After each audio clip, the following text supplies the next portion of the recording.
Good morning. My name is Erin Tillman, an Associate Director at the Hoover Institution, and we'd like to welcome you to today's webinar organized by the Hoover Institution's Center for Revitalizing American Institutions, also known as RAI. Today's session will consist of a 30-minute discussion followed by a Q&A period. To submit your question, please use the Q&A feature located at the bottom of your Zoom screen. We will do our best to respond to as many questions as possible. A recording of this webinar will be available at hoover.org/RAI within a few days. The Center for Revitalizing American Institutions was established to study the reasons behind the crisis in trust facing American institutions, analyze how they are operating in practice, and consider policy recommendations to rebuild trust and increase their effectiveness. RAI works with and supports Hoover Fellows, as well as faculty, practitioners, and policymakers from across the country to pursue evidence-based reforms. When we say institutions, we mean governing and judicial bodies at the state, federal, and local levels, as well as non-governmental civil society organizations, such as media, nonprofits, and foundations. We also attempt to understand public opinion and behavior, particularly as it relates to electoral accountability, and are making investments to improve civic education in both K-12 and higher education. RAI operates as the Hoover Institution's first ever center and is a testament to one of our founding principles, ideas advancing freedom. Since 1919, the Hoover Institution has sought to improve the human condition by advancing ideas that promote economic opportunity and prosperity while securing and safeguarding peace for America and all mankind. This webinar series was established to feature speakers who are developing innovative ideas and conducting groundbreaking research. We hope to build awareness about how we can individually and collectively revitalize American institutions to ensure our country's democracy delivers on its promise.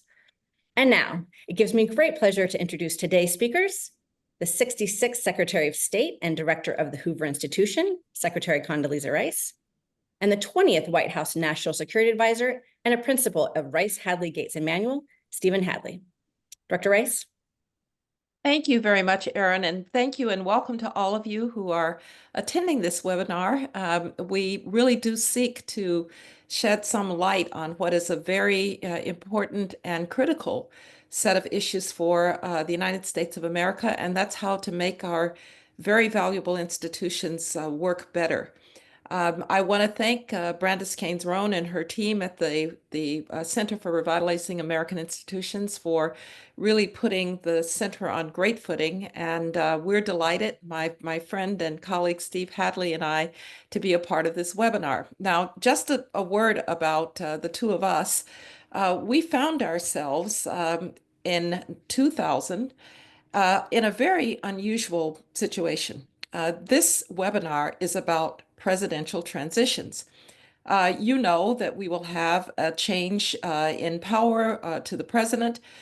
We have coming up an election in which neither is the incumbent, and so there will be a presidential transition. Well, Steve and I found ourselves in that position in 2000 when we were both advising Governor George W. Bush on his national security and foreign policy, and we thought he'd won. And then on the night of the election, it turned out that he hadn't quite won. In fact, there was going to be a contested period for a number of weeks, as a matter of fact, a couple of months before we actually had an outcome to the election. In a day when we have a lot of 50-50 elections, we forget that the first of those 50-50 elections that really had consequences was called Bush v. Gore. And so Steve and I are veterans of a peculiar kind of transition. And so I want to start there, Steve, and talk about what it was like to be planning a presidential transition when you actually didn't know if you'd won. Steve became, after the election was finally called, I became National Security Advisor. Steve was Deputy National Security Advisor, and we'll turn to some other issues about how that worked. But Steve, why don't you talk about what it was like to be in one of the more unusual transitions that the country has faced? Well, thank you, Condine. It's great to be with you for this webinar. One of the things about it, and your recollection is probably better than mine, but there was an issue about whether the Bush administration should be presumptuous, if you will, and start a very public transition process. There was a big debate within the administration. I think the vice president was very much in favor of let's get on with it, start a transition. But the soon to be declared president-elect George W. Bush had other ideas, and he really thought it was important to not be presumptuous, to wait for the electoral process to come to an end and for the decision of the American people to be clear before we started the transition process, which is great for him because he didn't have to run the transition process like you did. But it meant that once Bush v. Gore, the Supreme Court case was settled, and it was clear that he was indeed the president-elect, I think we had less than a month to do a transition, a process that normally takes 3+ months and is even then rather rushed. So it was a remarkably compressed period. And my recollection, Condi, is the priorities that you set for us were: one, we've got to get our people in place. That's the first thing we had to do. Secondly, we had to get some idea of what processes, how was the national security structure going to operate under George W. Bush? And then we decided that we had to put together a little memo of sort of what are the sort of major initiatives that we will have in the early days of the Bush administration. And I think we had a 10 or 11 page memo that we prepared. But after, of course, 9/11 occurred, a lot of that went into the desk drawer, never to reappear again. But that's my recollection, maybe a little bit different from your vantage point. No, it's absolutely my recollection. And you're making a really important point, which is that transitions are first and foremost about people, and then secondarily trying to get the machinery of government working. And so let's talk about a little bit about the people piece of that, because one of the things that happens in a presidential transition is that the White House can actually make appointments to the National Security Council, to the National Economic Council, but most of the agencies, the State Department, the Defense Department, the Treasury, cannot actually begin to function because many of their top officials have to be confirmed by the Senate. And so this is one of the really interesting problems in a presidential transition. Very often the White House is kind of on first, and those agencies that report to the president, because since they are basically staff to the president, this is really important to understand, they're staff to the president, so they don't go through a confirmation process. And since they don't go through a confirmation process, they're a little bit ahead of the game at the beginning until the agencies are able to get staffed up, get their people confirmed. So at the beginning, there's a little bit of imbalance, I think, between White House, what the White House can do and what the agencies can do. Very often with the agencies, you're left with whoever didn't turn out the lights when the last administration left town after the inauguration. So can you talk about that a little bit? Because you actually were not just in the White House, but in the George H.W. Bush administration, you were in the Defense Department and had to be confirmed. So talk a little bit about that imbalance, and also maybe talk about a problem that we do have, which is it's taking longer and longer to get presidential nominees confirmed. It's just the way you described, Connie. And the tricky part in the George H.W. Bush administration, I was slated to be an Assistant Secretary of Defense, but I had not been Senate confirmed. But I was also part of the transition team for the George H.W. Bush administration.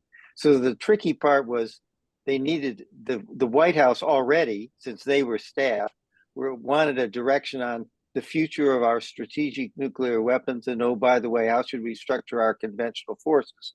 And that came over to the Defense Department, to the transition team, which was Paul Wolfowitz and me, basically, and not much anybody else. And so you're then trying to respond to a White House who wants to get underway. And within the agencies, you only have really the permanent government. And that's one of the features, the good features of our system. The president comes in with a whole raft of political appointees whose job really is to translate the mandate that the president has gotten from the American people in the election, translate that into policy. But they then need to interface with the permanent government, which is the repository of expertise and history, if you will, of a particular issue. And that tension is really very constructive in our process, reconciling political imperatives with continuity with the past. But of course, the problem is the White House, as you say, is way ahead of the agencies. And I remember you asked me to have a deputies committee meeting in about March or April of that first year, and I did. And when people showed up, they were all part of the permanent government. No representative from the Bush administration, confirmed by the Congress, by the Senate, was able to show up. So means that there's a time lag. Everyone thinks January 20th, the new administration start. Actually, new administration doesn't really start until probably April or May of its first year. Yeah, I want to get into the substance of transitions in just a second, Steve, but just a little bit more about the process. I want everybody on the webinar to understand that I think one of the biggest problems that we do have is that the time between a nomination of an official, so the president nominates, for instance, usually the top people, the secretaries get confirmed pretty quickly. But the nomination for a deputy or an undersecretary, this takes a very, very long time. And that time has been increasing over the last several administrations. And so in some ways, an administration starts with their hands tied behind their backs because they can't get their people, the president can't get his people into office. Do you want to say just a word about that? You've been part of a lot of groups that have tried to think about what more you could do about that. It's tricky. One of the problems is the Congress over time, over recent decades, has increased the number of people that need to be Senate confirmed.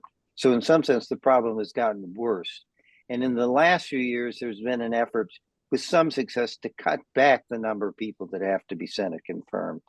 Second problem is, of course, you got to have a White House clearance. You got to have your agency clearance, a White House clearance, a Senate committee clearance, and a Senate floor clearance. And each group has their own set of paperwork you need to do. So you find out you're basically preparing the same information in different forms 3 or 4 different times before you're actually confirmed. So there's a streamlining the process and a standardization that would actually help advance the process. The other thing people have tried to do is during that transition period, designate who are going to be the senior leadership team, get their paperwork in, and get them confirmed by the Senate, even in some sense, almost before the president has been sworn in, or at least immediately thereafter. That's something else has been done to try to telescope or compress this process. But there's a lot more that really needs to be done. Yes, and of course, people on the national security side all have to be cleared with security clearances as well. And I actually have kind of a funny story about that, which is, of course, as national security advisor, I went through a very, very deep security clearance process. I think you and I probably had most of the clearances known to humankind. But when I left the White House to become Secretary of State, it was a different clearance agency. And so they went back to the entire clearance process again. And I wanted to say, you know, it's not as if you didn't know where I was for the last 4 years to have to go through a clearance process again. So I think there are some real problems in the system. So now let me ask you, Steve, you did something quite remarkable, which is at the end of the Bush administration, you left a series of memoranda for the incoming Obama administration. And you actually published a book about it called Handoff. So that to me is one of the most systematic transitions that I've ever experienced or ever known about. What were you trying to achieve in actually leaving a paper record for the Obama administration of what the Bush administration had tried to do, what some of the concerns had been? That seems to me to have been an unusual effort. Well, one of the reasons that we did it was that President Bush saw in the sort of spring of his last year that he was going to be handing whoever the American people were going to elect as president 2 hot wars in terms of Afghanistan and Iraq, the war on terror, and it turned out one of the biggest economic crises we've had since the Great Depression. And his concern was that the new team needed to be in a position to hit the ground running from the day they step into office. And he basically told Josh Bolten, as chief of staff, I want a model transition process that does everything we can do to help this new team be able to handle their responsibilities from the day they step into office. And what turned out to be very fortunate was Barack Obama, President-elect Barack Obama, was very receptive to that idea. So it really became a model transition. And one of the elements of the transition, we can talk about some of the others, were these memos. There were about 40 of them on the key national security issues of the day. And they all had a standard format. What did we find? What was our strategy? What did we think we accomplished? And what remained to be done, or what was really going to hit the new administration in the face as soon as they walked in the door? And we thought this would be a resource for the new administration, but also in some sense was us in the outgoing administration getting our thoughts together in an organized way so that in meetings with the new team when they came in, we would know what to tell them that would be most useful to them. So we decided that we would publish those memorandum, and I thought the useful thing that they would serve is let the public know what the outgoing NSC staff, how we assessed things at the time when we left office, not through a subsequent period looking backward in terms of subsequent events, but how we saw it at the time. And then we had the people who prepared those memos prepare a postscript, which brought them in some sense up to date, what had happened since. And on the basis of what had happened since, looking back, what did the Bush administration get right? What did it get wrong? And what are the lessons for future administrations? And I think that is a useful resource, a useful record of what we accomplished, but also an effort to draw the lessons learned. And I would hope future administrations would try to do a similar kind of book. I think it would be useful for historians and for common folk who are just interested in foreign policy. I'm going to come in a minute to the question of whether or not today's political environment would allow that kind of handoff, as you called it. But I want to start before I go there by recalling a pretty dramatic meeting that we actually had in the Situation Room between the outgoing national security team of the Bush administration and the incoming security team of the Obama administration.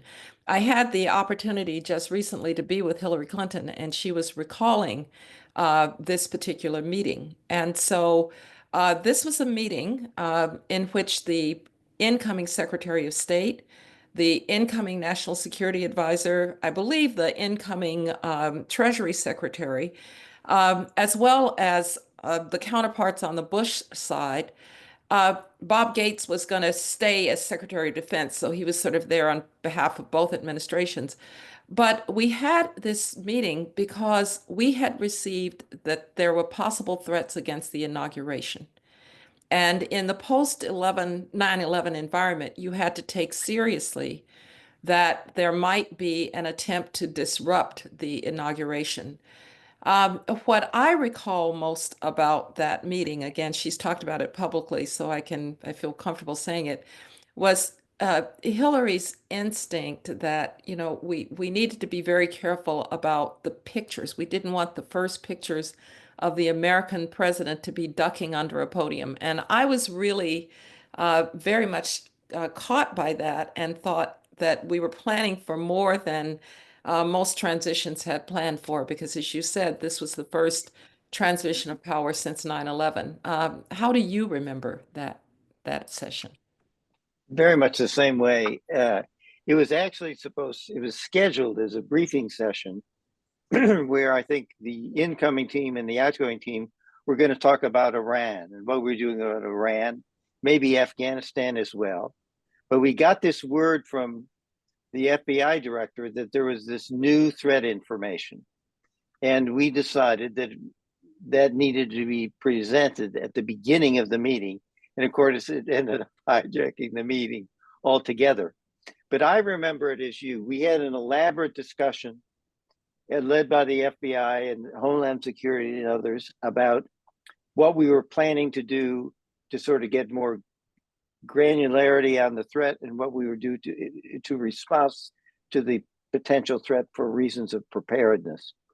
But nobody thought about the most obvious question. And it was actually the practicing politician, the Secretary of State, who asked the critical question was, well, what should Barack Obama do if he hears a gunshot before the FBI or before the Secret Service has rushed him off the stage? And she then, and I must say it struck me and never occurred to me to ask this question. She said, well, the American people are going to be watching. And as you said, what do you want those visual images of the new president to be if he is in the midst of his first crisis of his presidency? And I thought it was an interesting testament to the importance of having people who are practicing politicians in the room and in cabinet positions like those to raise these kinds of questions that those of us not from that world may miss. Yeah.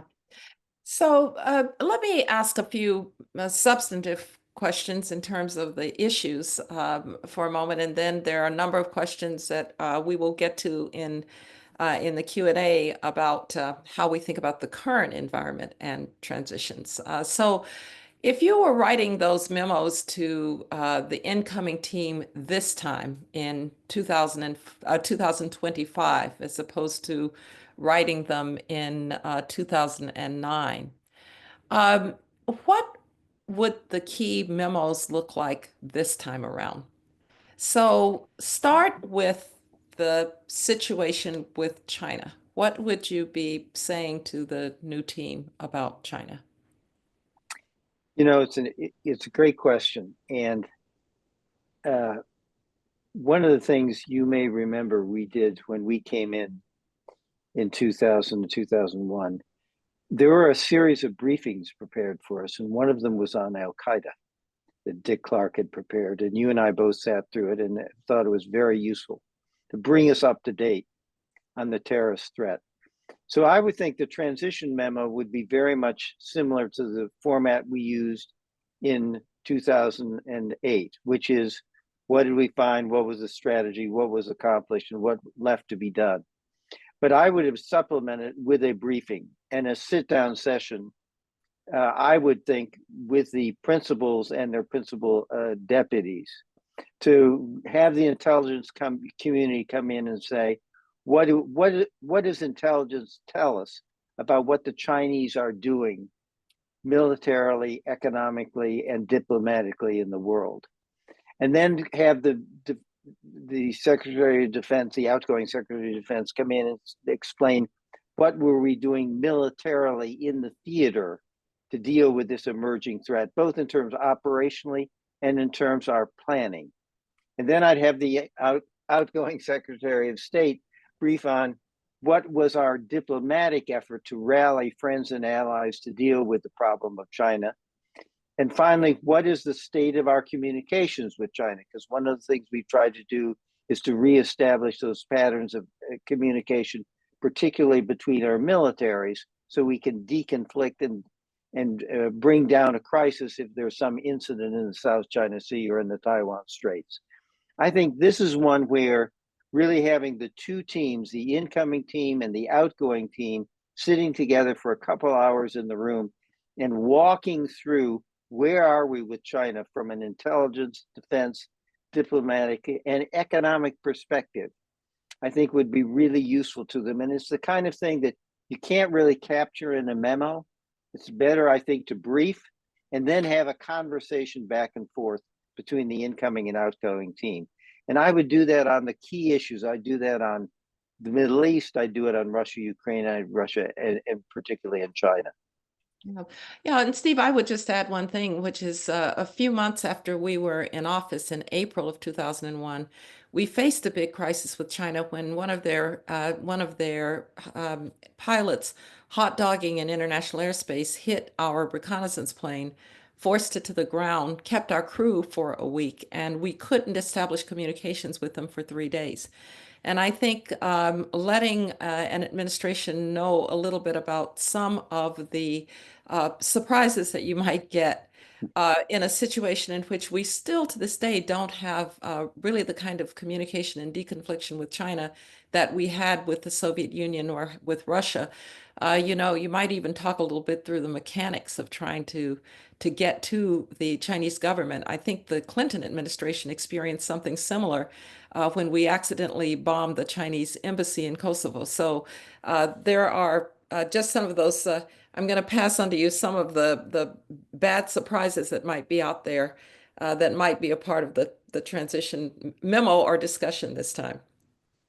One of the things we tried to do last time, and I don't think we codified it as well as we should have, was sort of give to the new team what is going to hit them in the first 90 days or 120 days. What are the meetings that are previously scheduled that they're going to have to handle and that might draw on some time with the president? And then, as you say, what are the kinds of contingencies that might occur that they're going to have to handle early on? Second thing, I think, is getting them to know what are the communication channels, both diplomatically, but also operationally. You know, who can you call, how, I think is very important. And where are their gaps that they're going to be subject to and suffer from. And the third thing I would say is the transition doesn't end with the inauguration of the new president. One of the things we emphasized, and I think actually happened, was as the new team comes in and is faced and starts to deal with these issues, they're going to have questions about the history. And one of the things those transition memos did is they had attached to them all the relevant documents about policy decisions and deliberations within the Bush administration, so people could see what we historically had dealt with. And sometimes I know the Obama administration actually called up documents from the Bush administration so they had a better understanding of what went on in the past. But also just being willing to pick up the phone and say, we have this problem. Would you come in and talk to me how you saw it from the prior administration? I think is, in some sense, the relationships you establish during the transition give the new team resources that they can call on after they're in power when issues arrive where the perspective of the prior team would be useful to them. Yes, and Steve, I think there's a difference between if you're in the prior team, believing that your advice is maybe as important as what they already know, because I always thought you have no idea about my puts and takes, but there is a role for formers, I think, of being able to say, here's some of the things that we faced. And sometimes I will get calls even today from people in the State Department saying, the Pakistani, did you really say that? And even more than that. So I do think this relationship, if it can be maintained between the outgoing administration and the incoming administration, or the former administration and the current administration, is very important. And I believe, maybe I'm wrong about this, but that in the national security area, there's a little bit of understanding that that's one of the obligations. And I've generally had very good relations with my successors, no matter what the party. And I think you have too. I think that's right. The other thing you realize, particularly in the national security space, there are ongoing things that get passed. There are ongoing wars that get passed. There are crises that get passed. There are diplomatic initiatives that get passed one administration to another. And it's important that those balls do not get dropped. You know, a new administration comes in, you've just won an election, you know, your adrenaline is pumping, you think this is your moment. The guys before us didn't have a clue. We're writing on a clean sheet of paper and we're going to change the world. Well, you know, you aren't. You are going to be hostage to things that happened before. And what you create during your time in office is going to depend, whether it succeeds or not, is going to depend on what subsequent administrations do. And I think after a new team comes in, after a few months, they suddenly realize that they're not writing on a blank sheet of paper. And that's why, Condi, you still get phone calls from sitting national security officials saying, what were you thinking and doing back then when you were talking to X and Y? Right. I'm going to ask you about one more substantive memo that you might leave, and then we'll turn to what's a growing list of questions from our audience. And so, Steve, you have spent a lot of time thinking about Ukraine and thinking about the challenges there for the Ukrainians and for the United States in supporting Ukraine. What would that memo look like at this point? One of the things that's interesting is what is already being done, I think, by the Biden administration to try to ensure that issue transitions regardless of who is elected president here in the upcoming election. And I think it would be very important to describe to the new team what is this financing arrangement they have now come up with, whereby they're borrowing against the interest being earned on those frozen Russian assets in order to make a loan to the Ukrainian government to help fund their economic and military requirements. That's very important that that transitions successfully from one administration to the other. There's also an effort to shift more to NATO responsibility for ensuring that the weaponry and munitions continue to flow to Ukraine. That's an important piece of this initiative. Also, they're starting to do something you and I have talked about and recommended, which is not making Ukraine so hostage to the weapons that it can get from friends and allies like the United States and Europe, but actually have their own indigenous production capability so they can make their own weapons they need and maybe even earn a little money by selling some of those weapons on the international market. So we're in the process, I think, of a transition in terms of Ukraine. Some new pieces are being put in place, and it's very important that the new team understand what those are and to the extent they agree with them, can continue with them so we don't leave Ukraine in the lurch and it does not suffer from the fact that we're having a presidential transition. Steve, I'm going to make the transition to the questions because we've got a question here from somebody who worked for us in the NSC, Dave Travers. And he asked about exactly this question. What would it look like? What would a good transition look like? You've described one on China. You've described one on Ukraine. One of the hardest ones always to describe is the transition in the Middle East, because you almost always seem to be inheriting some hot crisis. You will remember that we inherited the second intifada. When we came into office, people were dying every day in violence in the West Bank and in Jerusalem. This incoming administration will likely inherit a crisis in Gaza, in Lebanon, and who knows what to do, and we'll probably inherit the question of what to do about Iran. So how do you think about that transition? What does that memo look like? What does that briefing look like? Well, that's a hard one. And, you know, in some sense, it's a little bit like when we came in office, the issue, one of the first issues was, well, what are you going to do about Al-Qaeda? And we had that issue and we had to come up with a strategy on that one. And our approach was, as you remember, to keep Dick Clark and his organization, which were dealing with counterterrorism, keep them and tell them, you keep doing what you're doing. And we're going to, while we take some time to develop a new strategy. I think that's really the model for the Middle East right now.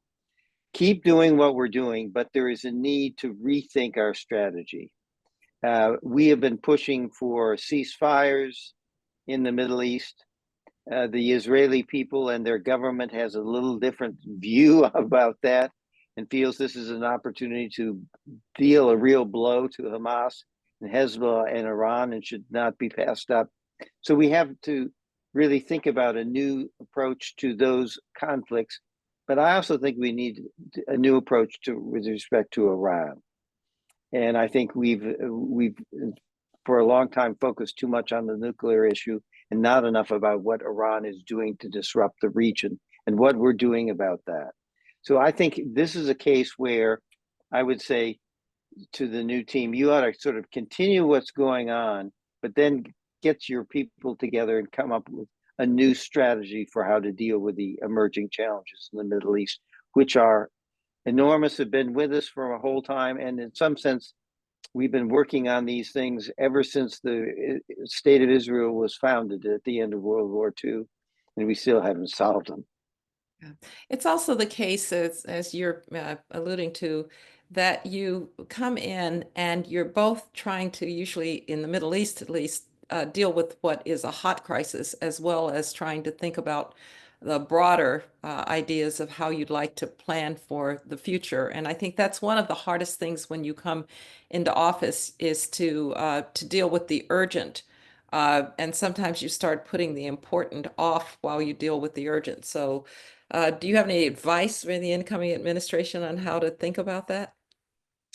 I think, and kind of you may have a different view than I do about that. I think everybody, when they come in, they think, well, I'm going to solve the Middle East problem. I'm going to be the one that achieves a reconciliation between Israel and the Palestinians and Israel and the Arab states. And we tend to go right into the diplomacy. But actually, diplomacy only works, as you have said, if you set the table with positive and negative incentives, and if you have the right institutions to build on. And that's one of the things I think that was innovative about President Bush's policy to the Middle East, because he said, yes, we want a Palestinian state. And what are the borders and features of the peace between Israel and that state is important. But what's also important is what are going to be the institutions of that Palestinian state that is going to ensure that the Palestinian people get what they deserve, which is a state that actually can provide security and prosperity and a better life for the Palestinian people. So one of the things I would say to those folks is, don't jump right into the negotiation.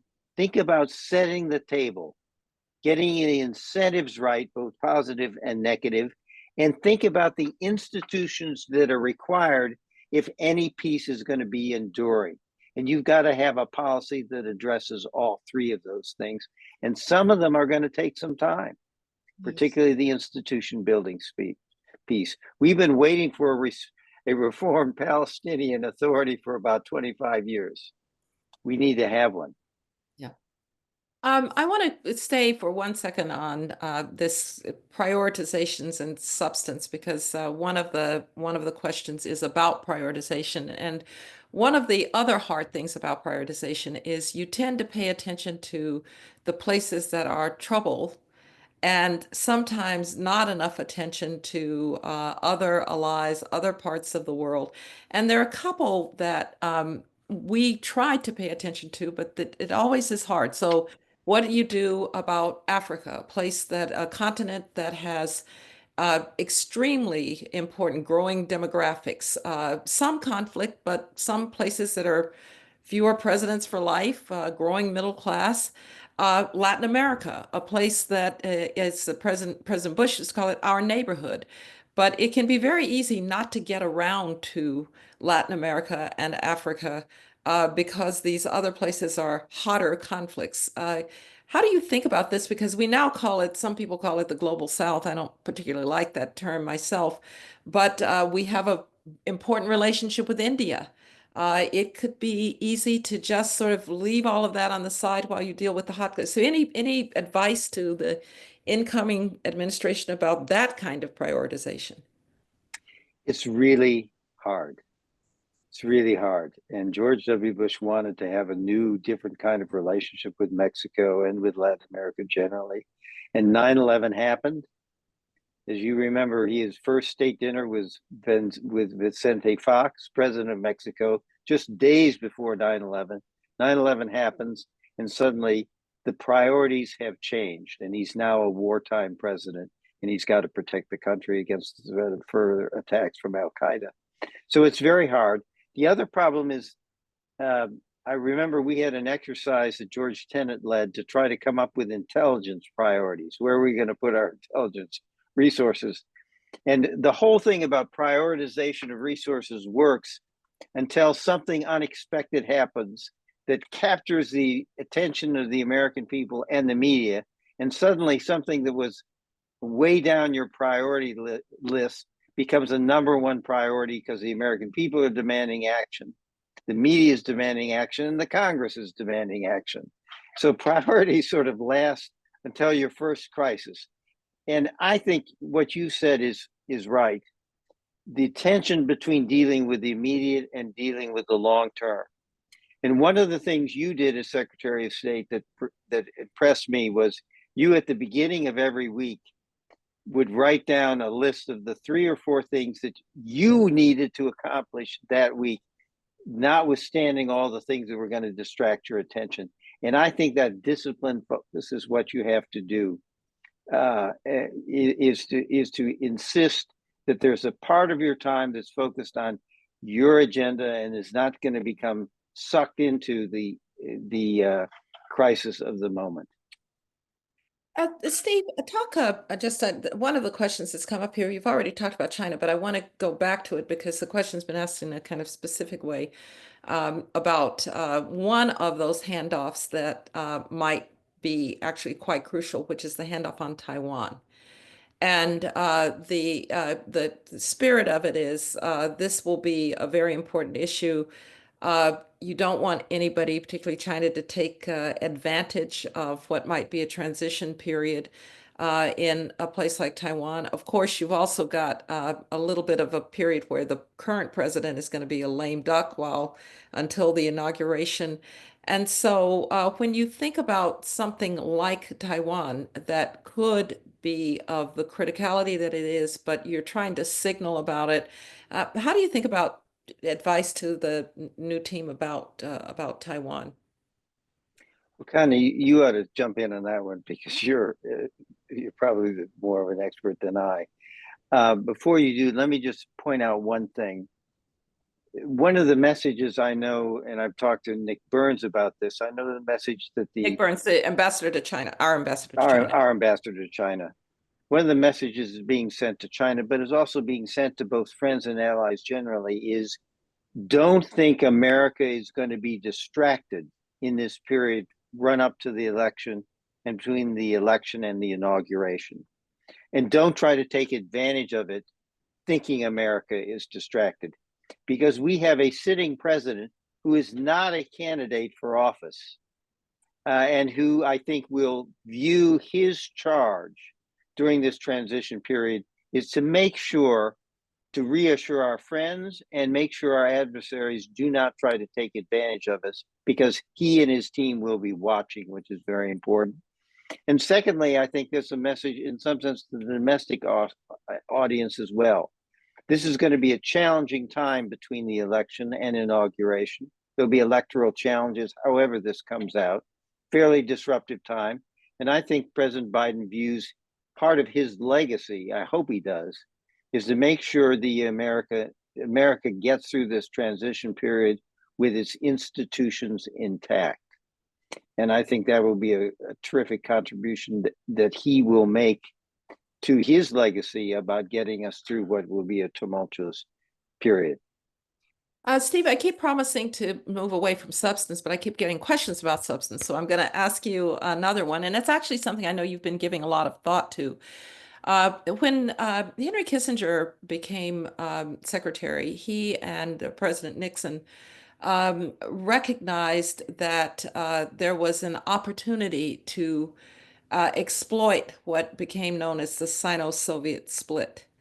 And in fact, they exploited it quite brilliantly. And having opened up to China and then having given some form to the U.S.-Soviet relationship with the great agreements of 1972, they really had a strategy about how to keep the Soviet Union and China apart. We face now in international politics what some have called a kind of Russia-China axis. They call it their friendship and relationship without limits. We know that it is deepening in terms of cooperation. We also know that on occasion, the Iranians are kind of a part of that. And I was a little shocked myself to see North Korean soldiers showing up in Russia, either to fight in the Ukrainian war, to be trained there. What would you say to the incoming administration? What would your transition memo look like on the issue of the 4 of them and their coordination? One of the issues with the transition memo should be clear about what is happening, what is not happening, and what the trends are. So the information and fact base is right. But then there's an issue about really, you kind of got two strategies.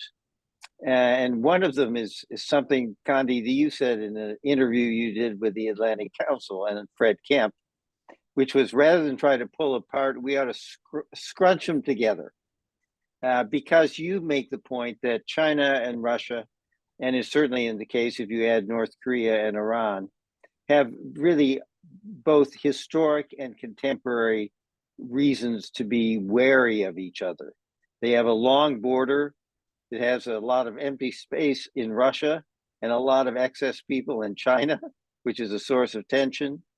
I'm sure the Chinese are not so sure they like the close relationship that has reemerged between North Korea and Russia. And I'm sure the Russians are a little concerned about what China is doing in Central Asia. So one thing is to try to underscore and encourage those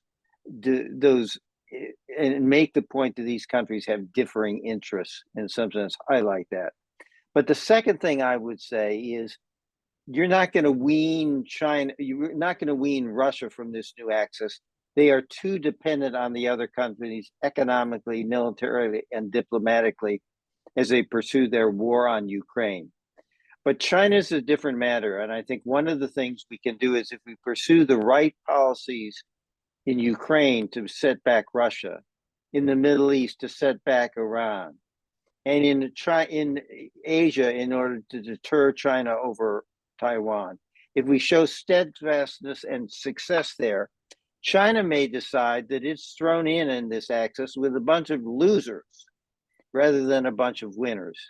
And China may actually consider and reconsider its investment in this axis and maybe step back a little bit, or at least limit the extent to which it is committed to them. So I think there's a case here where the right strategy and the right policy in each of those contingencies has an added effect that it may get China's attention to think maybe it ought to diversify itself a little bit away from this new axis of convenience.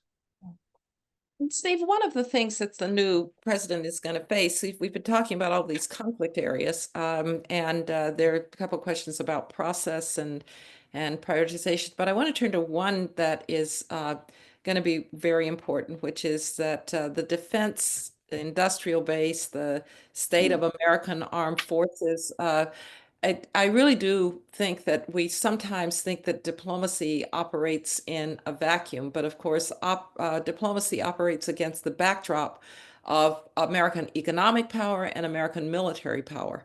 And to the degree that your adversaries are concerned about that and deterred by that military power, or that your allies are, in fact, reassured by that military power, it's a lot easier to be Secretary of State. So talk a little bit about how you think this administration will have to deal with the rebuilding or the shoring up, if you want to call it that, of the U.S. Defense Forces, particularly when deficits are roaring and it doesn't look as if we have any way to get that back under control. I think this is the biggest challenge the new administration will have, and it's one that's really not shown up in the campaign at this point. We talked earlier, Condi, about how to have successful diplomacy, you have to set the table with respect to positive and negative incentives on the parties that you're negotiating with. Well, as you just pointed out, our economic strength, our military strength, and our diplomatic strength in terms of rallying allies to our cause, that is how you set the table. So these are the instruments, in some sense, of our diplomacy, as well as of our economic and military policy. We now have there's a consensus that we face the most challenging period in our history in terms of international situation since the Cold War, or perhaps even World War II. And while we say that, and people are writing that, we have not postured ourselves in such a way to suggest that we really believe it in our core. We remember in the Cold War, we were putting 6 to 7% of our GDP into the defense budget.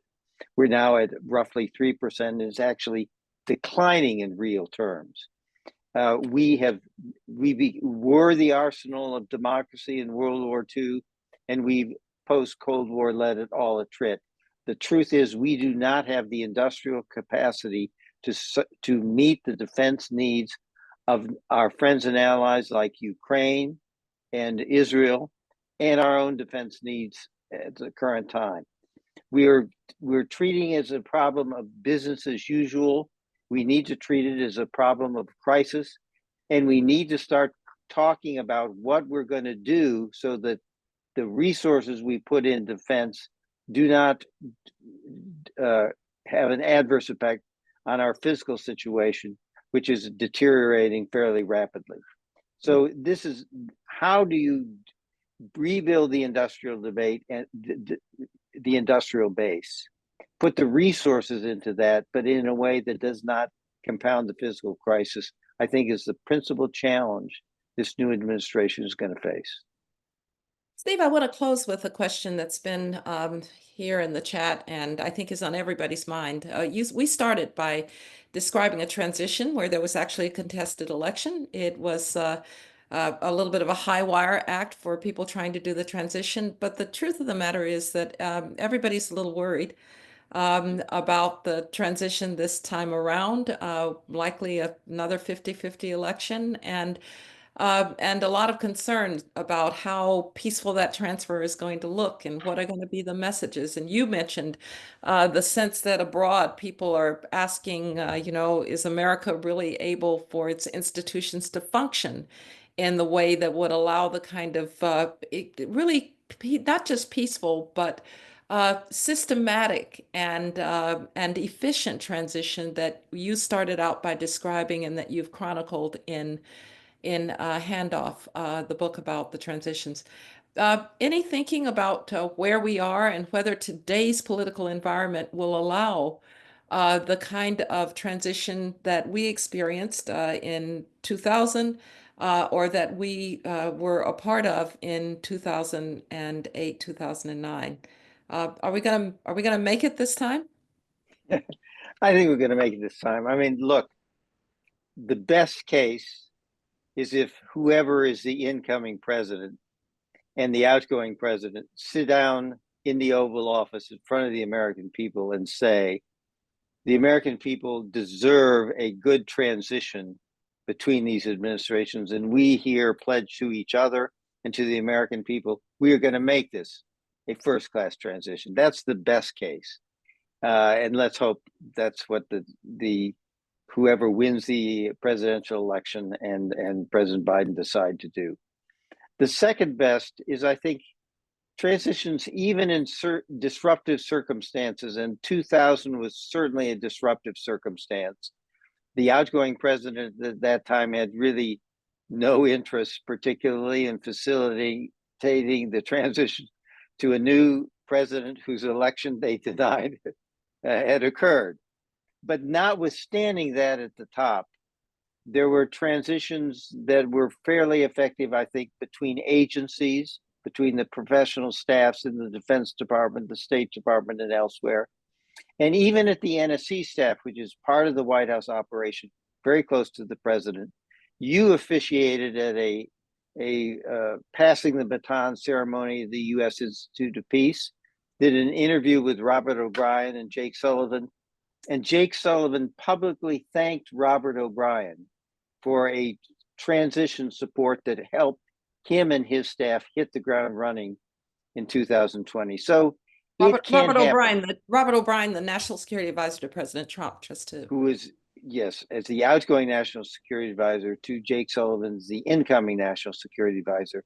Notwithstanding the disruption of that period of time in 2020, they managed to have a transition arrangement, which I think Jake Sullivan found very useful, and that Robert O'Brien took a great deal of pride in having achieved. So it can still happen even in fairly disruptive circumstances.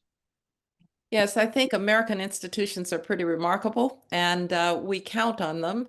I think we also count on the American people expecting a lot of those that they elect. I would never myself want to be one of those people who runs for office, because the American people expect a lot of those people. But maybe that's the strength of the democracy. We get the right to expect a lot. And I think when it comes to the peaceful transfer of power, we should expect a lot. It's the foundation of democracy. And thank you, Steve, for the role that you've played in it in the past. Thank you for continuing to talk about it, continuing to educate people about it. And to those who've been listening, I hope that this has been enlightening for you on a little bit of the back scene, the back behind the scenes look at how presidential transitions take place. And thanks a lot for joining us. Thank you. Nice to be with you. Thank you, Steve Hadley. Thank you, Director Rice, for such an important conversation and discussion at this time. Thank you to our audience for your great questions, and also our events team for all your work behind the scenes to help run smoothly. This recording will be available in a few days at hoover.org/RAI. And we encourage everyone to sign up for our next webinar, Tuesday, November 12th, the same time, 10 a.m. Pacific, on polling. What is on the minds of Americans, with David Brady, Doug Rivers, Darren Shaw, and Lynn Varnick. Have a wonderful rest of your day, and thank you for joining.